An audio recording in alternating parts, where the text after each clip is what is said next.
The passenger turned to him, his face still obscured by shadows. "I have a request, and it's of the utmost importance.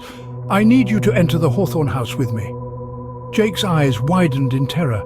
He had heard stories of the mansion's malevolent history, tales of dark rituals, strange disappearances, and restless spirits. The request was insane, but there was something about the passenger's presence that Jake couldn't refuse. "What do you want inside that place?" Jake finally managed to ask. The passenger's voice grew even colder, more haunting. "I need to retrieve a locket that contains my beloved's soul. I've been trapped in this world for centuries, and the only way to set her free is to find that locket." Despite every instinct screaming at him to flee, Jake agreed to accompany the passenger into the dreaded Hawthorne house. They ventured through the overgrown garden, crossed the creaky, decaying porch, and entered the mansion. Inside, the air was heavy with a sinister presence.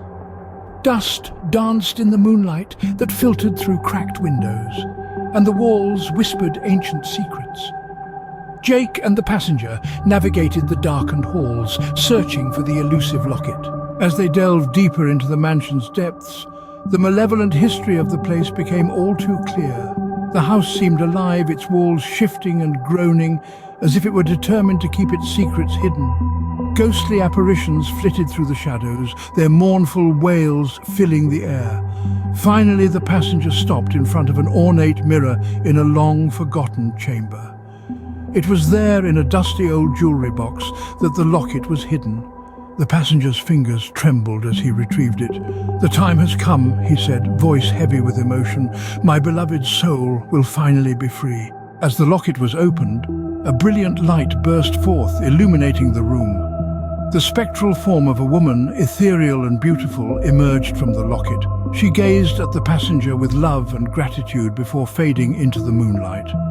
With the locket returned, the mansion's malevolence began to dissipate.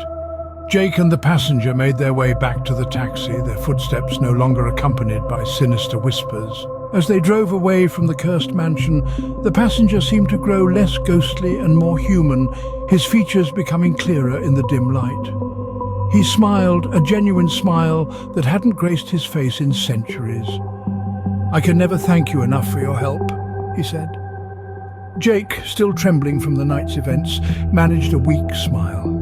"I don't know what just happened, but I'm glad I could assist you."